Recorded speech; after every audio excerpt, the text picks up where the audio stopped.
Temos uma programação anual e essa terceira segunda-feira do mês sempre foi voltada para esse tema aí, né? Vida após a morte. E foi desenvolvido ao longo do ano várias questões sobre este tema. Chegamos em dezembro para termos sobre esse tema nossa última conversa sobre isso aí. Então vamos ficar à vontade, já que com certeza vamos ser só nós, né? Porque em dezembro as pessoas têm mil e uma coisa para fazer, então quem tivesse que chegar já deve ter chegado. Então é até bom que ficamos assim mais à vontade para a gente conversar, dialogar sobre esse tema aí. Então olha, qualquer momento, qualquer pessoa quiser falar, dar sua opinião, perguntar, interromper, tá? Fique inteiramente à vontade para que a gente possa discutir esse tema aí, já que, infelizmente, a nossa sociedade, em três temas básicos e inevitáveis, ela simplesmente faz com que a gente não toque nele, que é adoecer, envelhecer e morrer. Todos nós vamos passar por isso, mas simplesmente nós ignoramos isso, nós não nos preparamos para isso. E daí o grande problema quando temos que enfrentar isso, na nossa família, aos que estão ao nosso redor e em nós mesmos. Vamos tentar falar sobre isso aí, tá? Então, a qualquer momento podemos discutir tudo isso. Só recapitulando, foi visto ao longo deste ano esses temas aí. A vida após a morte começou com Guilherme, depois foi a vida após a morte, psicose pós-mortem, depois foi melancolia extrafísica, depois foi reações perante a morte,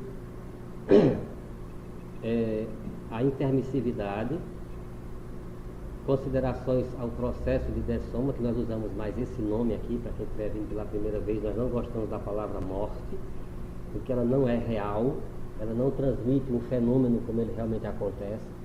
Dessoma, ou seja, vem da palavra soma, corpo, que significa corpo. Então, dessomar é deixar o corpo, só isso. Então, o que acontece na realidade é isso, deixa-se um corpo e passa-se a outro. Essa é uma palavra mais técnica, sem cunho religioso, então muito mais explicativo do fenômeno como ele acontece. Então, desapego e a dessoma, dúvidas sobre a dessoma, já tivemos aqui alguém falando sobre isso, como se preparar, né? Não só para você mesmo morrer, como para outros morrerem também. A EQM, experiência da quase morte, ou seja, aqueles experimentos mais científicos que aconteceram e mostraram que existia vida depois da morte. Desapego, que esse é o nosso grande despreparo para a vida e a morte. Não estamos prontos para, de hora para outra, modificar esse estado, nem só em nós, como nas pessoas que ficam ou naquela que vai, e daí o grande sofrimento que nós passamos, né? E por fim temos isso aí, esse tema que ficou reservado para mim, falar sobre mortes coletivas.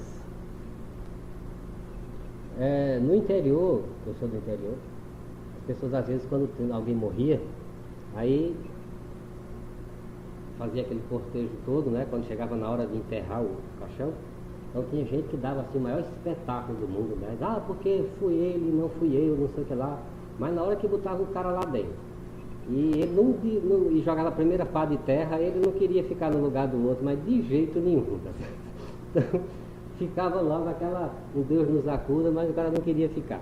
E é engraçado as perguntas que acontecem, né? O cara pergunta, né? O que vai ser de mim, né? Ele nunca pergunta o que vai ser do outro, né? Que está viajando agora, não sabe para onde, nem para onde foi, nem coisa nenhuma, né? Ou seja, todo o nosso despreparo para a continuidade da vida. E principalmente quando se refere a mortes coletivas. Então nós vamos ter aí várias coisas para a gente, vamos pensar juntos, tá? Eu trouxe vários tempos para a gente pensar juntos. Todo mundo está lembrado desse episódio, não está? Na Boate Kiss, né? Talvez tenha sido mais recente aí. O número de mortos nesse dia aqui, no dia 9, né, que eu peguei uma reportagem assim, já estava em 238, né? E saiu lá, quase todos morreram por gases tóxicos. Pelos outros temas que nós vimos anteriormente sobre isso, nós partimos do seguinte princípio, que no começo era o caos, mas depois aconteceu o quê? O cosmos. ou seja, cosmos é sinônimo de ordem. Então já dá a entender que nada disso acontece sem uma ordem, né? Sem uma razão de ser. Agora, por que então 238 pessoas se juntam no mesmo dia, né? Para acontecer aquele mesmo fato, aquele mesmo fenômeno com todas elas. E assim, bem igualzinho, né? Bem direitinho. E eu não sei se vocês viram, mas em quase todos esses acontecimentos assim de mortes coletivas, apareciam aquelas pessoas que diziam assim, mas eu ia, aí aconteceu alguma coisa que eu não fui, né? Quando o avião caiu, por exemplo, aí o cara se atrasou, perdeu o avião, ele não foi, né? Lá nas Torres Gêmeas, quando meu primo bombardeou aquelas torres lá, as pessoas chegaram e disseram, bom, mas eu nesse dia não fui trabalhar, né? Tinha uns que disseram que aconteceu alguma coisa, não conseguiu sair de casa. Outros chegaram até cedo no trabalho, né? Olha só, chegou, se apressou para morrer. Então por que que isso acontece? O que é que deve estar por trás dessas coisas todas aí? É que nós vamos tentar refletir sobre isso. Todo mundo lembra desse edifício Joelma? Vão lembrar desse fato? Viu até filme, tem até um filme, né? Sobre o Joelma. E tem até as explicações dadas pelo, se eu não me engano foi Chico Xavier que fez na época vários comentários sobre aquela quantidade de pessoas que morreram lá. E aí o filme se desenrola por tudo isso. Então, se você olhar bem, sempre vão se buscar isso aqui, ó. A causa foi um curto-circuito no aparelho de ar-condicionado do 12º andar. Ou seja, vai sempre buscar uma causa material que tenha desencadeado aquilo, né? Mas a nossa vida é só material? Será que nós somos só o físico?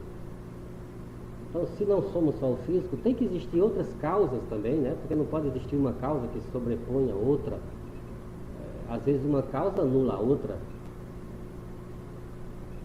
Então, deve existir em alguma outra dimensão também, talvez na dimensão energética, na dimensão emocional, na dimensão mental, espiritual, seja lá o nome que queiram dar a isso, razões também outras que possam justificar, se não explicar todos esses processos aí. É sempre um momento de muita dor, né? De muita dificuldade, aquela coisa toda. Você lembra desse circo aqui, em Niterói? Já imaginou que é um circo? Então, um edifício até que dá para entender, porque aí tudo lá em cima, aquela coisa toda distante, pega fogo, como é que fica e tudo mais, um circo, uma coisa rodeada de lona, algumas coisas de plástico. No entanto, as pessoas são mortas pisoteadas, né? Algumas pisoteadas umas pelas outras e outras pisoteadas por elefantes, por animais que então entraram em descontrole todo e chegaram a morrer lá 503 pessoas. Isso também teve uma explicação, umas justificativas lá, por que as pessoas tinham. Todo mundo resolveu, 503 pessoas, a irem assistir um espetáculo circense naquele dia, naquela hora específica, e aí tudo aconteceu. Pega-se fogo, de uma multidão nós podemos esperar algumas coisas, né? Uma delas é que jamais ela vai ter consciência dos seus atos. Todo mundo está ciente disso, tá? Virou multidão, você não espere consciência dos atos que a multidão não vai ter. A multidão já está dizendo, é estado de consciência cardume. Para onde uma for, todo mundo vai. Então você vai num jogo, num campo de futebol. Se um der um bufete no outro, pronto, começa, o negócio não para mais nunca. Ou seja, consciência para onde tem multidão. Então é complicado esse processo todo. Uma vez acontecendo, dificilmente isso para. Alguém já ouviu essas palavras? Ego-karma, grupo-karma, polikarma? Não? Já ouviram pelo menos essa? Karma? Já? Ok. Então vejamos. Karma é uma palavra de origem sânscrita, que significa reação. Então, com a palavra que antecede, se eu digo ego-karma, estou dizendo uma reação minha comigo mesmo. Se eu digo grupo-karma, estou dizendo uma reação de um grupo entre ele mesmo. Se eu digo polikarma, é um grupo muito maior do que o ego-karma. Então vamos supor, todas as vezes que você renasce aqui na Terra, você vem numa época específica, numa cultura específica, numa raça específica. Então você traz naturalmente esses 3 tipos de karma. Exemplo: egokarma, eu comigo mesmo. Eu posso ter um karma de ter uma doença cardíaca aos 56 anos de idade. Em algum momento eu fiz isso, coloquei em ação alguma coisa, porque karma é reação. Então, eu coloquei uma ação em atividade. Aos 56 anos, isso tem um retorno daquela minha ação. Ego, eu comigo mesmo. Mas eu também tenho um grupo karma. Eu nasci de um pai, de uma mãe, tive filhos, tive irmãs, né? Tive vizinhos e parentes e tudo mais. Quando acontece alguma coisa comigo, também acontece nesse grupo que eu estou fazendo parte. Isso é grupo karma. Se acontecer alguma coisa com meu pai, também isso acontece comigo. Ou seja, há reflexos em mim. Se acontecer com a minha mãe, também tem reflexos em mim. Então aquela ação do grupo karma, existe uma coisa comigo. Mas eu nasci também em João Pessoa. Se acontecer um outro primo meu soltar uma bomba ali em João Pessoa, isso também me atinge, porque eu sou um cidadão de João Pessoa.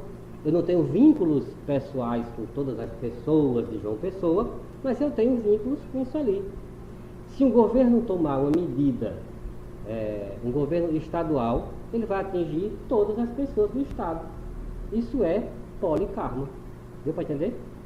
Então nós temos o polikarma de João Pessoa, nós temos o polikarma da Paraíba, nós temos o polikarma do Brasil, nós temos o polikarma da América do Sul, nós temos o polikarma da América Latina, nós temos o polikarma da Terra.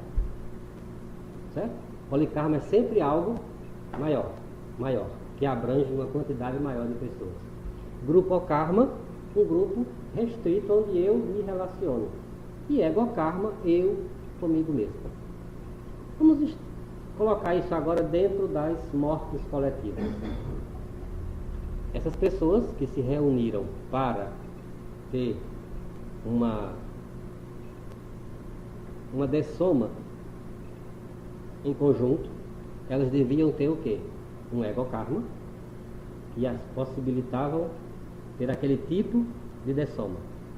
Mas também deveriam ter algum vínculo com aquelas pessoas todas que lá foram. E também um polikarma. Então, em mortes coletivas, está aí todos esses 3 tipos de karmas existentes. Isso é reação. Mas então tudo na vida é reação, é? Porque aí se você vai dizer assim, bom, se eu tô doente hoje, é porque eu tenho um karma da doença. Eu fiz alguma coisa noutra existência para ficar doente hoje? Necessariamente não.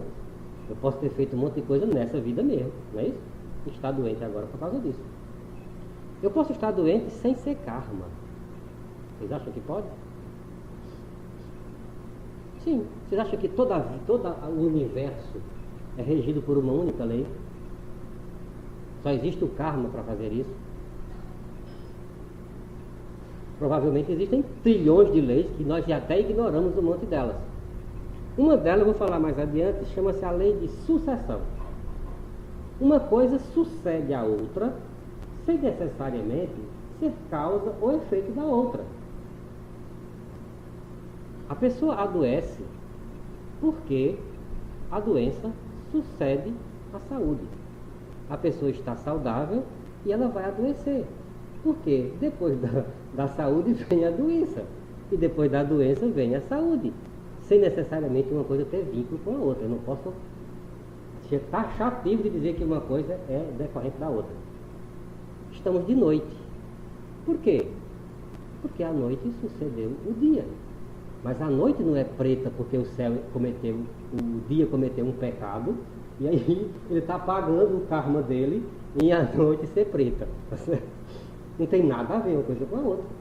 Uma coisa simplesmente sucede à outra sem necessariamente ser causa da outra. Então, As formas, às vezes, simplistas de ver a vida, colocam simplesmente isso. Ah, isso é seu karma. O que tem de casamento aí, que você não queira saber, que já devia ter acabado há milhões de anos, e o pessoal fica dizendo, não é karma, tem que aguentar. Tem que aguentar nada. Que conversa é essa? Tá? Uma coisa sucede à outra necessariamente sem ser causa ou efeito da outra. Você precisa saber distinguir todas essas coisas. Agora, existe o karma? Claro que sim. Existe a lei da ação e reação? Existe sim.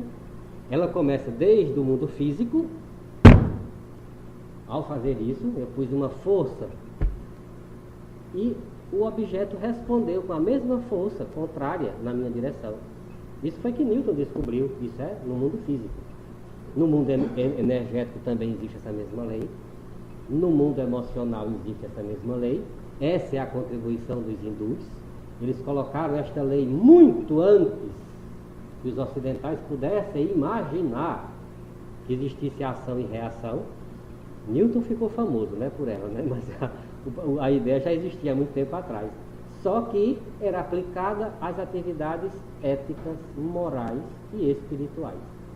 Então, todo o sistema de casta da Índia se justificava no passado pela lei do karma. Você nasceu em tal casta porque você precisa resgatar, desenvolver ou suportar o seu karma anterior. Essa é a explicação, essa é a justificação. E por que é que não existia então mobilidade nas castas? É casta porque não existe mobilidade. Quando não existe é classe, né? Porque senão você estaria modificando o seu karma, não estaria cumprindo o seu karma. Veja como é bonito o princípio. Mas só que nós temos uma grande capacidade, né, de adequar as coisas segundo as nossas preferências. Então, as pessoas que estavam no poder diziam, olha, não reivindique nada porque este é seu karma, permaneça como você está. E começavam a simplesmente usar esse princípio milenar sábio de uma forma egoísta em benefício deles mesmos. E aí a coisa vai começar a se deturpar e fazer tudo ficar diferente, que não é bem assim. A metempsicose, como os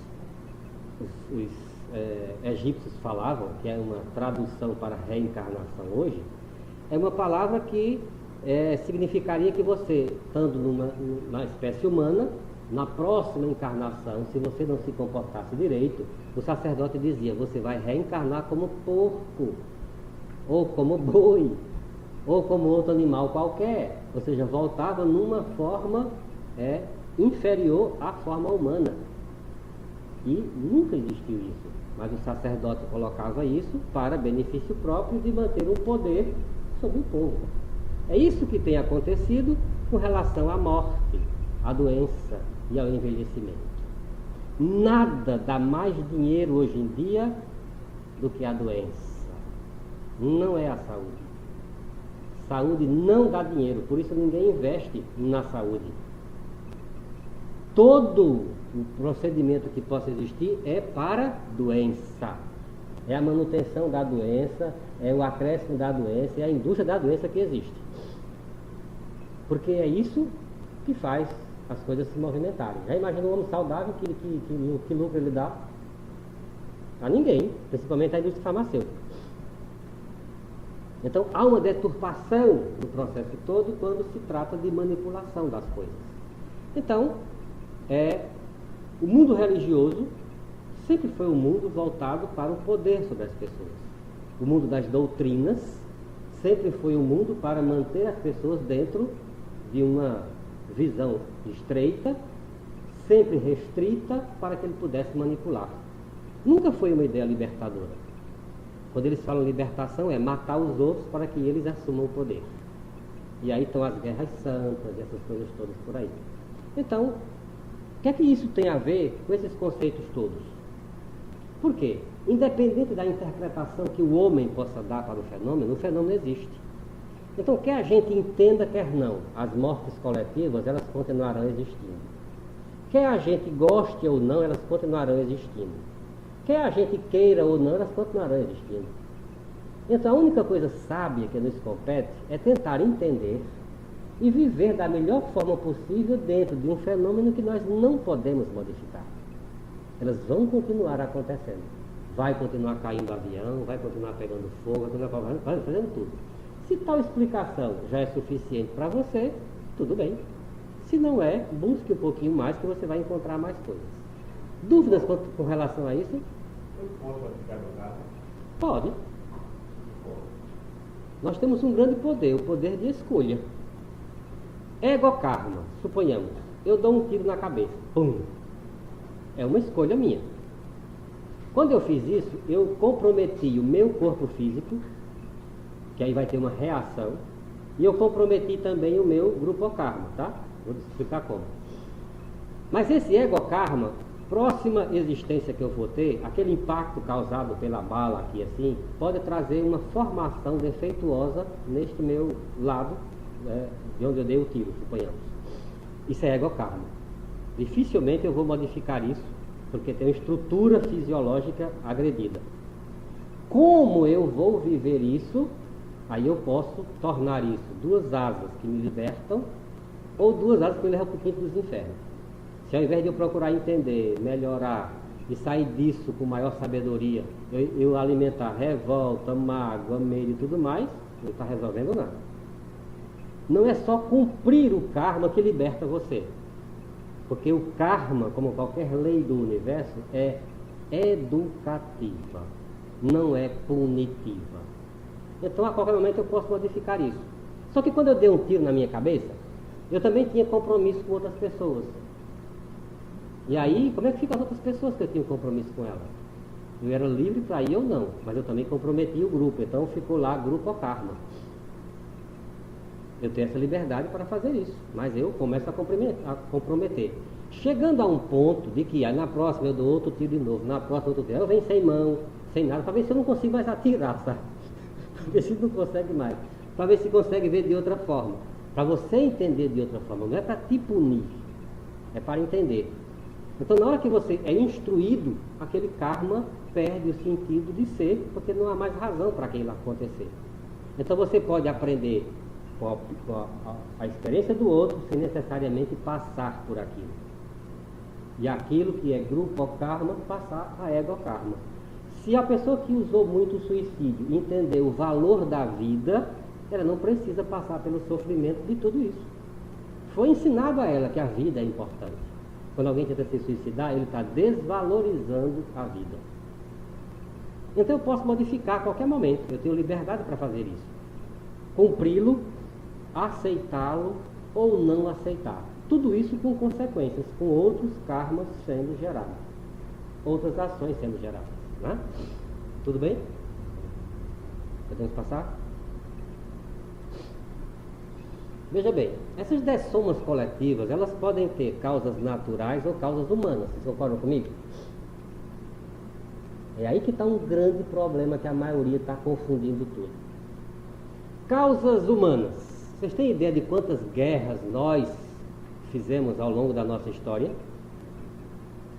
Mas já viram que é muita, né? A mais famosa é a Primeira e a Segunda Guerra Mundial, né? Mas isso é só a nossa época. E as outras épocas que estão lá por trás? Onde se reuniam vários e várias pessoas. Alguém já ouviu falar no dia de São Bartolomeu? Já ouviu falar desse diazinho? Não. É um dia fantástico. É um diazinho em que os católicos e os protestantes se juntaram e criaram vários karmas para eles no futuro.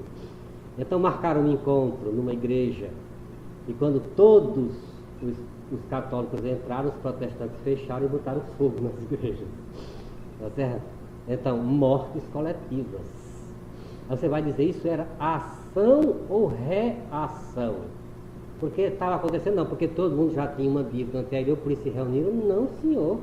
E a ação inicial não pode estar acontecendo ali naquela hora, não? Por isso é gerador de uma reação futura. Então nem tudo que está acontecendo com você agora é reação. Pode ser ação. Você é livre para escolher ou não.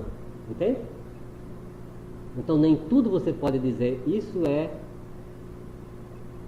reação do meu passado. Provavelmente não, tá? Mas Poderia ser que estivesse. E daí aqueles estarem cometendo o primeiro crime. Tem que ter acontecido a primeira ação para que possa existir uma reação. E esta primeira ação foi causada por livre arbítrio. Como é que eu posso responsabilizar alguém se ele simplesmente já está determinado a fazer aquilo? É aí que entra o grande segredo. Causas naturais. Quando você tem uma morte coletiva por causas naturais, você está pondo fim a uma reação, a um karma. Por quê? Vocês vão ver uma reportagem que eu coloquei na frente aí, que é uma coisa ridícula. Você não vai encontrar raiva num furacão, meu filho. Vingança no maremoto. Tá? Mágoa num tsunami. Já imaginou isso? É claro que não. Sempre que uma nação se levantar sobre outra e vencer essa outra pela força, ela estará realizando uma ação geradora de reação, de karma. Eis porque nenhuma civilização se manteve no poder até hoje. Todas tiveram um apogeu e logo em seguida um declínio. Aí uma outra se levanta, aí tem um apogeu, logo em seguida um declínio. E assim sucessivamente. O Egito teve a sua época, mas ele chegou lá em cima como? A força em cima dos outros. Gerou karma, ele tem que cair. Aí uma outra se ergue, derruba ele, porque ele foi merecedor de karma. Por sua vez, ao fazer isso, gerou karma para si mesmo. Que está dizendo, uma outra tem que surgir para que possa eu ressarcir o meu karma, e ele contraiu o dele. E Jesus deu uma frase que é terrível. Ele diz assim: é necessário que o escândalo venha, mas ai de quem, por quem o escândalo vier. Já imaginou que coisa sem saída? A coisa tem que vir, mas por quem vier, já sabe, está frito. Tem consequências. É isso que ele está querendo dizer. Por quê? Esse erguimento de uma nação sobre outra, com violência, gerará uma violência de volta. Por que essa violência?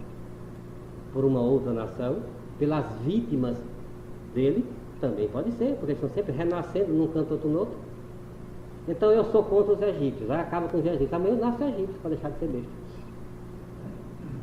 Tá? Os americanos estão matando todo mundo hoje, né? É a nação que está no ápice da coisa. Está nascendo um monte daqueles lá, tudo dentro deles mesmos, para matar eles mesmos. E é um ciclo vicioso, um mata o outro e fica outro, gerador de karma. Está nas mortes coletivas, de ação deliberada do homem, nas guerras que eles mesmos travaram contra eles próprios, a causa principal das mortes coletivas. Então, o circo que pegou fogo, vocês têm ideia de quantas pessoas foram para as estacas na Santa Inquisição? E eram coletivas. A rua ficava cheia. Vocês têm ideia de quantas estacas se colocou na Via Ápia, em Roma? E os cristãos se viram de quê? De tocha humana? Milhares. Por anos consecutivos, para o deleite de alguns. Isso é gerador de karma, de reação. Mas isso tem que parar, porque senão fica um ciclo vicioso, entende? É aí que entram as causas naturais. Isso foi um crime, né? Foi um funcionário que queimou. Sim. Mas nesse caso, esse funcionário, essa pessoa que colocou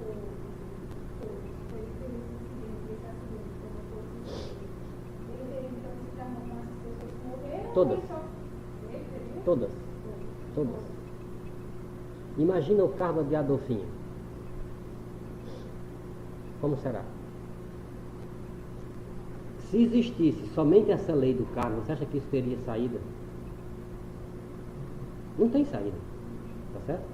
Chega um ponto que simplesmente o mundo vai se acabar, porque não tem mais como fazer. Nós temos um débito imenso com a nossa própria humanidade que é impagável. Nós não podemos estar subordinados somente a esta lei. É aí que eu quero chamar a atenção. Ele existe e está aí, acontecendo todos os dias e todas as horas. Mas não é somente esta lei que existe. Existem outras, inúmeras, que nós nem conhecemos e que podem interferir nesse processo todo. Quando o meu xará diz assim, boas obras cobrem multidão de pecado, ele está querendo dizer assim, se você tem um peso aqui, mas se você bota outro peso aqui, isso aqui vira equilíbrio. Eu não tenho que simplesmente pagar o pecado pelo pecado. Eu posso fazer isso de uma outra forma também. Quer dizer assim, se tu tem um karma disso aqui, mas se tu põe em atividade uma outra força aqui, isso se equilibra. E você não tem necessariamente que passar por isso. Por isso o amor é uma grande lei. Tenha você o karma que tiver, se você investir no amor, você vai estar compensando esse processo todo. Não terá que passar por aquelas coisas, necessariamente por elas em si. Você estará criando um novo peso no outro lado da balança. Dá para entender isso? Isso é uma outra lei, compensando um outro processo. Só é usado o karma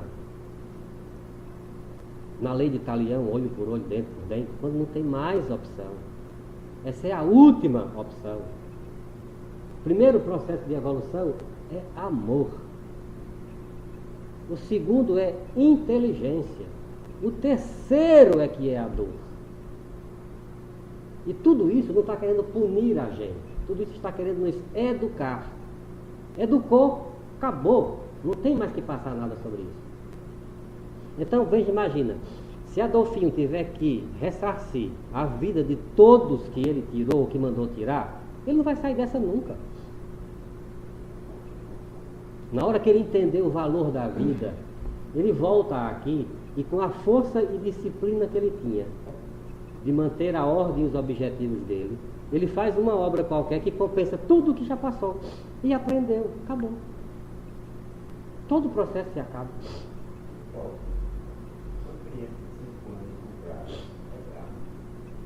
Aí é que está. Karma seria reação, não é isso? Ela teria que ter feito alguma coisa antes para merecer tal coisa, não é isso? Pode ser. Eu não posso dizer que é. Pode ser a primeira vez que ela está sofrendo aquilo. E aí o indivíduo está cometendo o erro pela primeira vez, criando para ele próprio o karma futuro, porque ele violou algo que não estava. Vamos supor que já fosse algo que ela estivesse pagando. Se ela pagou, está ótimo. Ela está livre, mas quem fez não. Porque, por exemplo, se você...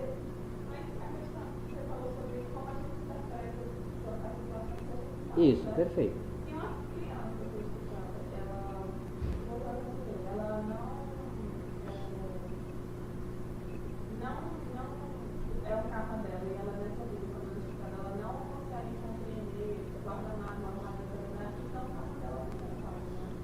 Aí é que está, porque se você olhar a criança como uma personalidade, como uma única existência, seu raciocínio está ok. Só que ela não é uma criança. Ali tem um ser milenar, que já teve inúmeras existências e terá um monte pela frente. A compreensão dele é o resultado de todas essas coisas, não é de um fato isolado. Porque imagina só, todos os doentes mentais, os idiotas, os cretinos, os esquizofrênicos, não teriam chance nenhuma. Porque eles não vão entender nada da existência inteira, né? Não é só de um lado da infância. Aquela criança estuprada, como quando criança uma vez, tem uma existência inteira pela frente, todinha. Pode viver com um trauma ou não, pode fazer milhões de outras coisas e modificar a vida dele como inteiro, complicando ou, pelo contrário, se libertando de tudo. E o doente mental? Quer ver a vida toda sem fazer nada, sem entender nada. Entende? Então, essa síntese nós só podemos ter fora da matéria.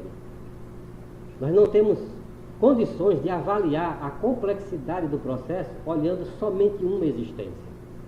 Todos esses processos de mortes coletivas, formas como morrer e de violências as mais variadas não são possíveis de compreender sem dois pilares básicos: multidimensionalidade e pluriexistencialidade. É somente nas várias dimensões e várias existências que nós vamos encontrar um conceito para todas essas coisas. Mas analisando só um fato isolado é muito difícil. Nós vamos restringir tudo ao conceito humano nosso aqui. E nós somos aprendizes da vida, não somos senhores da vida. Milhões de coisas ainda para aprender, a desafiar, a interpretar, um monte de coisas. Só que tem um monte de gente aqui achando que é doutor, sabe? E querendo dizer que a vida é assim como ele acha que é. Olha só, nós temos o que hoje? Quantos habitantes nós somos na Terra? Alguém sabe? 7 milhões, ok? Bilhões, né? Humanos. Concorda comigo?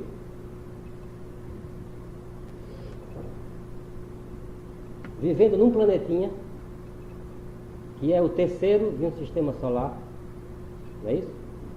Dentro de uma galáxia, de onde existem bilhões de galáxias. O nosso planetinha tem 30 bilhões de espécimes ainda que estão catalogadas, o resto ninguém sabe ainda. Mas nós achamos que a nossa religião é a certa, que o nosso livro é o livro sagrado responsável pelo universo inteiro. Isso tudo é a nossa visão estreita da vida, entende? Porque se você olhar para a ciência, você vai dizer, meu gente, esse negócio é grande. Não dá para você abarcar tudo de uma vez, então. Então, todas essas religiões que criaram aí, todos os ismos que os homens criaram, são criações dos homens. E tudo isso é uma parcela do fato. Não é o fato em si, não é ele todo na sua abrangência. Toda moeda tem no mínimo 4 lados. Nós só achamos que tem 2. Cara e coroa, mas tem a borda e tem um lado de dentro que a gente não vê também. No universo tem muito mais do lado do que a gente imagina. Então, enquanto a gente não tiver uma mente extremamente aberta para abranger tudo isso, não podemos fazer isso. Podemos analisar um caso em particular. Podemos. E tirar conclusões do particular para o geral, nossa margem de erro será sempre grande. Agora, do maior para o menor, os erros diminuem. Se eu entender a complexidade do universo em sua grandiosidade, eu chego a entender melhor pequenas coisas. Então, o estupro de uma criança passa a ser algo sem tanta importância assim, se a minha consciência estiver no mínimo do tamanho de uma Via Láctea. Dá para entender isso? Não estou menosprezando o caso, mas estou ampliando para que você pense melhor. Uma existência de 70 anos não é nada comparado a vidas sucessivas que se possa ter. Oi? Então, a gente pode entender que uma personalidade que passa, por exemplo, 20 anos alienada, Sim. atrasou 20 anos em todo o seu processo, estagnou o seu processo durante 20 anos. Sim. É assim? Pode ser. Pode. E em 2 anos ele pode produzir mais do que os 20. Sim, a minha pergunta é se a alienação para. Não, porque veja bem, a alienação para aquela consciência, quando ela sair da alienação e puder analisar todas as outras personalidades que ela já viveu e compreender porque ela viveu uma de alienação, aquilo será um somatório na sua síntese geral. Geralmente, sim? Dessa forma, aqueles 20 anos que nos parecem sem produção nenhuma, resulta em alguma coisa. Pode ser uma grande coisa, exatamente. Tá? Então, aqui está um processo. Está ficando mais ou menos claro? Ou está complicado? Aí pensando no coletivo, fala da criança Sim. alienatada, só que uma criança em 7 bilhões de pessoas é pouco. Exato. Mas crianças, milhões de crianças violentadas todos os dias. Muita coisa. É muita coisa. Exatamente. É. A gente nasceu um pouco feminino e sofreu violência quase todos os dias, as mulheres no mundo todo. Exato. Não sofreu muito gosto dois. As mulheres no mundo todo sofrendo violência. É complicado. Exatamente. Tem outra visão. Tem outra visão. Exatamente. Ampliar para ver que não é só uma criança, são milhões. São milhões, exatamente. Não é só E uma daí, mulher, são milhares. E daí a necessidade. Bilhões, metade desses bilhões sofrem violência. No nível evolutivo que nós estamos, praticamente ninguém está evoluindo pelas outras 2 leis que eu falei, amor e inteligência, só estão indo pela dor. Então esse é o nível de compreensão nosso, lamentavelmente, poderia ser diferente.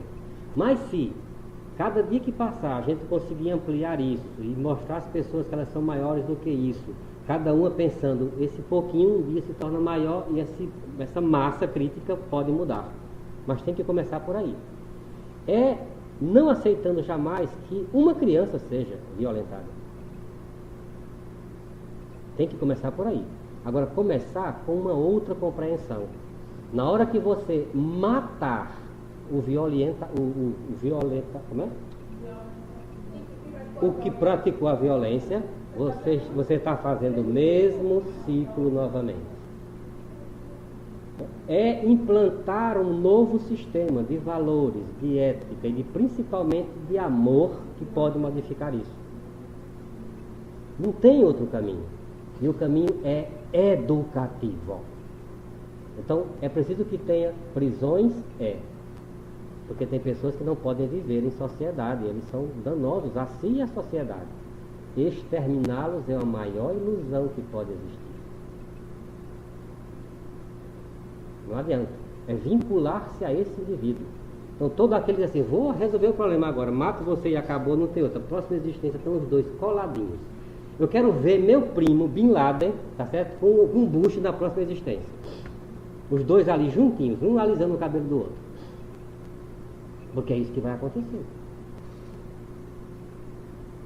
Não tem outra finalidade. Vão mudar de cara, um vai nascer sem barba talvez, não sei como, tá certo? Mas está lá, tudo juntinho. Ação e reação. No entanto, a natureza tem seus mecanismos de fazer, não deixar o homem ao seu bel prazer, porque senão só fica karma, não é só isso.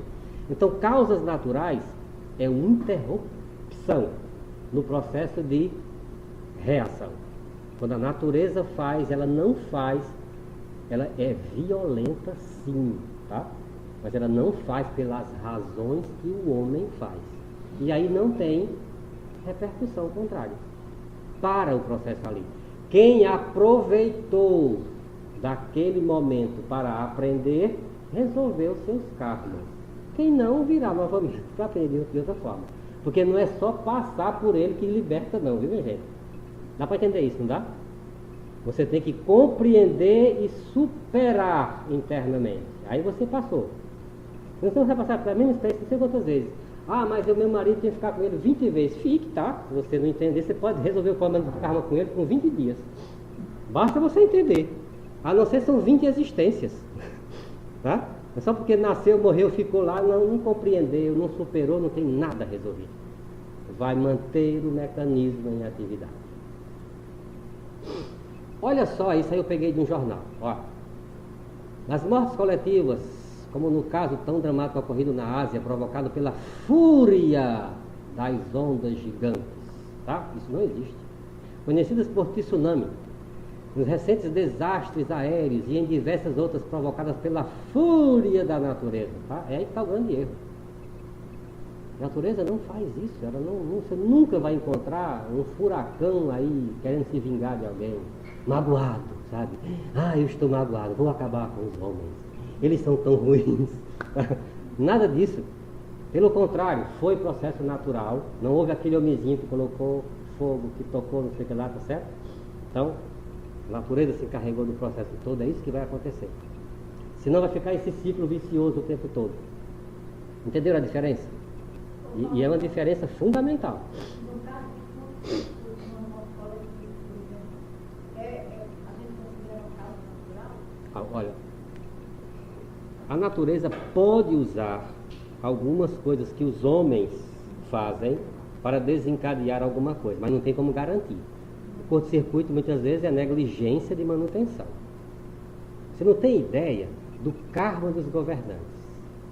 Todo mundo fala dos governos, tá?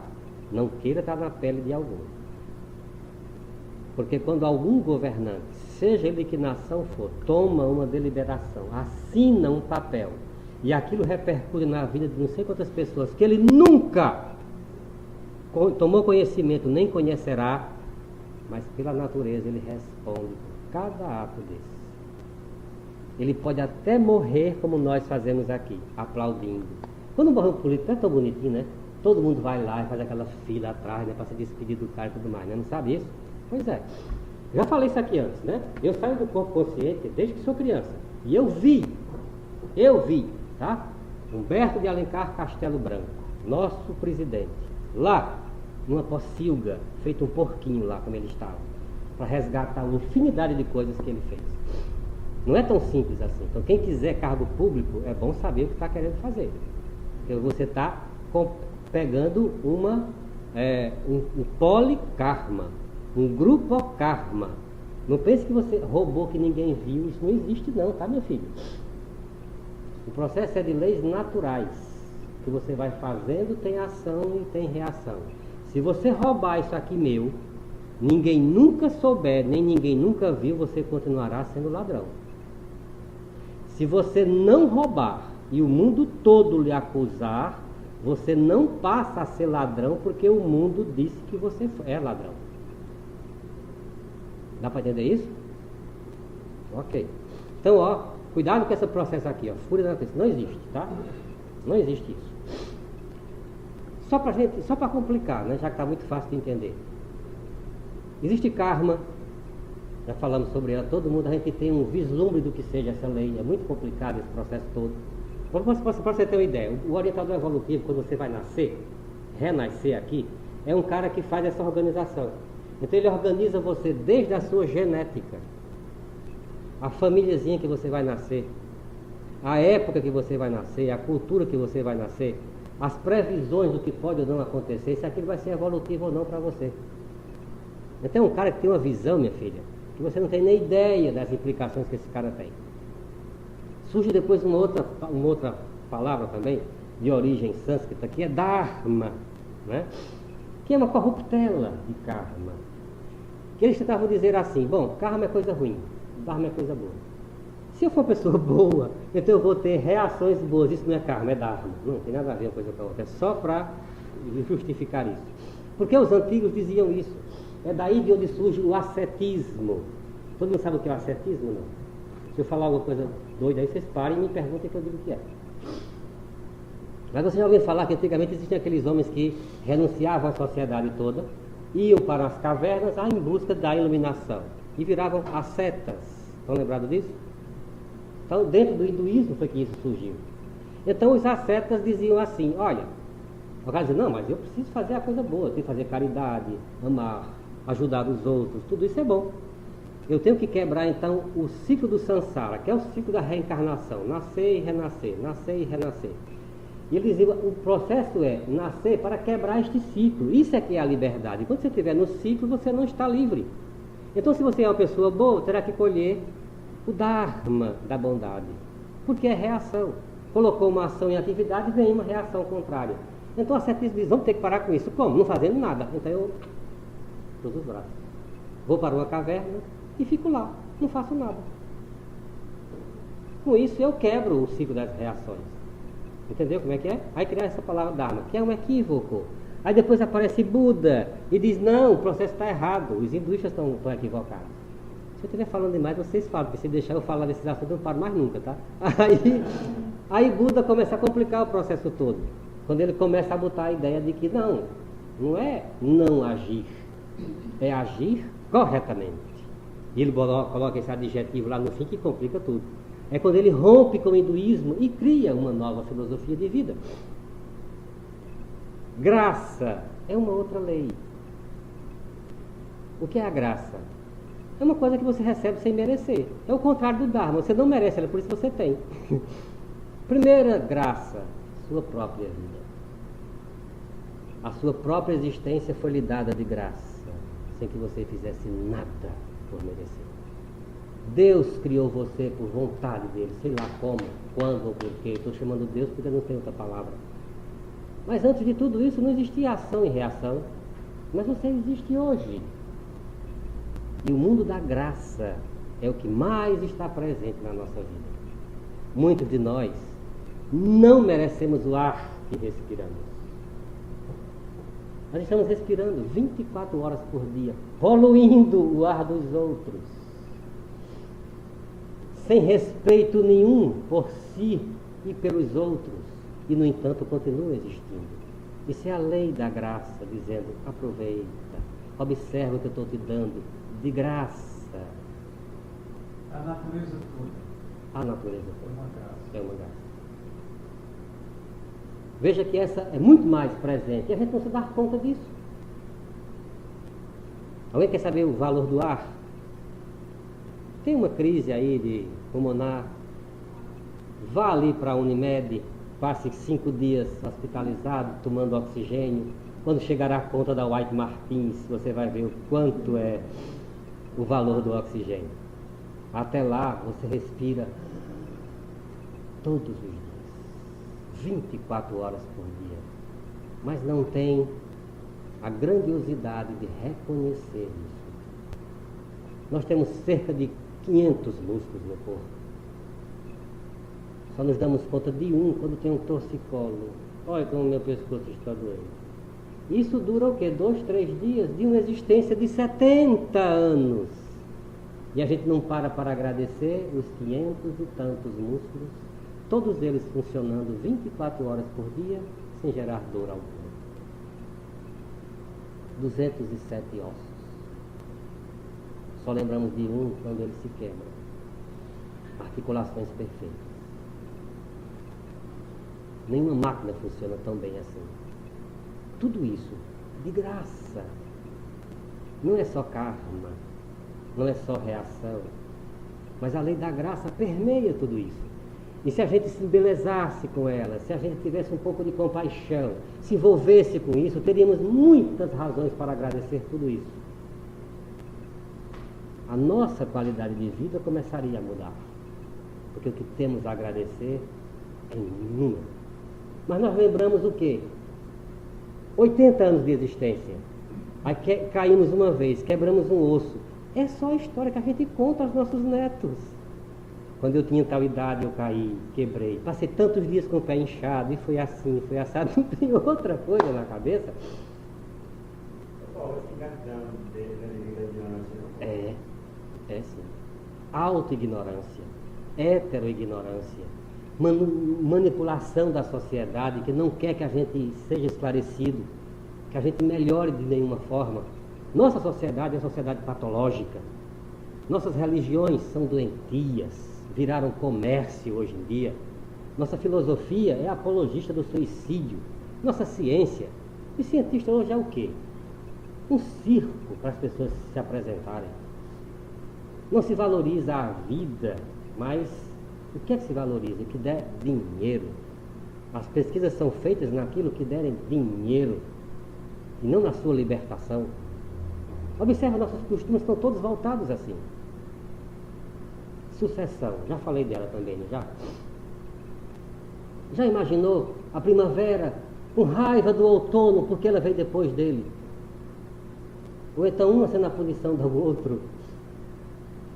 Uma estação sucede a outra, sem que uma seja causa da outra, nem que seja karma da outra, simplesmente uma coisa vem depois da outra. Para que você aprenda que existem coisas diferentes. Apenas isso. Chega a primavera, todas as flores se abrem. Logo em seguida a primavera se vai. Para que a gente entenda que a vida é uma sucessão de acontecimentos. Nem sempre é florido. O inverno chega, tudo fica voltado para dentro. Nada se expande, dizendo é necessário um tempo de olhar para dentro de si. Mas a primavera não está com raiva do inverno, nem coisa nenhuma, nem dizendo que é melhor do que ele. Simplesmente é um momento necessário. A doença é preciso que exista para tentar dizer a gente, olha, valoriza a saúde, compreende como é a saúde, mantenha a saúde. Se você não tivesse essa experiência, como você faria? Então, necessariamente, não é porque você foi ruim na outra encarnação que hoje você paga o preço de qualquer coisa. Pode até ter sido, mas não podemos simplesmente resumir a isso. Você pode estar gerando causas agora, por que não? E eu quero ter a liberdade de gerar causas agora, porque eu quero colher coisas melhores adiante. Ora. Se eu sei que vou renascer, eu quero conquistar o quê? Mãe, pai, amigos, para eu nascer num lugar melhor. É inevitável. Se é inevitável, cabe a mim fazer o quê? Escolhas. Mas você vai encontrar inúmeros espiritualistas, de modo geral, que falam da lei do karma e agem como se ela não existisse. E não vão ser subordinados a ela, não? Acham que pertencer a algum movimento dá a eles a liberdade ou então os salva. Isso é a maior ilusão do mundo. Como se eu pertencesse a uma academia e já ficasse em forma. Olha só. Me matriculei ali, hoje já estou em forma. Já comprei até a roupa, sapato, tênis, tudo pronto. Isso não existe, meu filho. Você vai ter que malhar, se esforçar todos os dias e fazer aquilo para poder entrar em forma. E não interessa qual academia você pertence. É o exercício que fará você entrar em forma. Não importa se você é judeu, muçulmano, cristão, isso é tudo balela. O importante é se exercitar dentro de qualquer caminho desse. Dá para entender isso ou não? Não adianta ter um monte de livros de culinária se você não sabe cozinhar e nem tem os ingredientes. Acabou. Então não adianta ter lá, minha Bíblia é sagrada, sabe? Eu acho interessante isso, eles botam assim um pedestalzinho em casa, aí botam a Bíblia, tem uma fitinha vermelha no meio, e ela fica lá aberta. Nem lê o cavaleiro, imagine praticar. Então aquele indivíduo que comprou a roupa da academia, botou lá e escuta, agora eu vou virar em forma, vou ficar, ó. Não existe isso. Isso é perda de tempo. Mortes coletivas no meio de tudo isso. Só que no coletivo tem o individual. Todos eles morreram de forma particular. Foram todos queimados no circo. Uns saíram dali com muitas dores, outros sem dor nenhuma. Uns libertos e outros começando uma nova prisão, amaldiçoando quem fez aquilo, não perdoando, não entendendo, criando novos mecanismos. Dá para entender isso? Morrer todos nós vamos. O que nós não escapamos, minha gente, é da vida. Ela se manifesta e se mantém em toda e qualquer dimensão. E é como nós vamos viver que nós podemos escolher. Morte coletiva ou morte individual. É um fenômeno natural. Devemos entender qual e nos preparar para a nossa estreia. Tudo bem? Estou estourando meu horário. Podemos falar, não? Em relação à reação da natureza. Sim. Aí ela não se enquadra em nenhuma lei, né? Quando a natureza, na morte coletiva, é um fenômeno natural. Eu acho que mais na graça. Na graça? Eu acho que na graça. É uma grande oportunidade. Está dando a você. Você, como ser inteligente, interpreta. A sua interpretação lhe esclarece, liberta ou lhe condena. É você que escolhe. E em regiões, tipo ali no Japão, teve aquele há uns 2, 3 anos, aquele tsunami. Isso, perfeito. Como essas regiões, essas tantos conflitos e tantas mortes, tem que coletiva. Todo acontecimento físico, ele tem repercussões energéticas, emocionais e mentais regionais, criando o que a gente chama, os antigos chamavam de egrégora, hoje a gente chama de holopensene, pensamento, sentimento, energia de um grupo. E esse conjunto de coisas atrai acontecimentos para aquela região. Do mesmo jeito que simplesmente as nuvens podem se formar ali para chover. Não é uma gota qualquer, começa a se juntar algumas coisas. Quando as condições ideais estão, ela se precipita, acontece. Então, são certas regiões da Terra que tem isso, porque ali foram alvos de muitos acontecimentos. Está havendo já há algum tempo a reurbanização, que é justamente quebrar esses lugares no extrafísico para modificar essa estrutura toda e evitar acontecimentos repetitivos numa região só. Mas ainda é um mundo muito primitivo ainda. Tem muita coisa para fazer. Tudo bem? Ok? Então, de minha parte, espero que todos morram bem. Eu estou tentando, na minha hora, morrer direitinho. Obrigado a todos vocês. Próxima segunda-feira estaremos aqui novamente.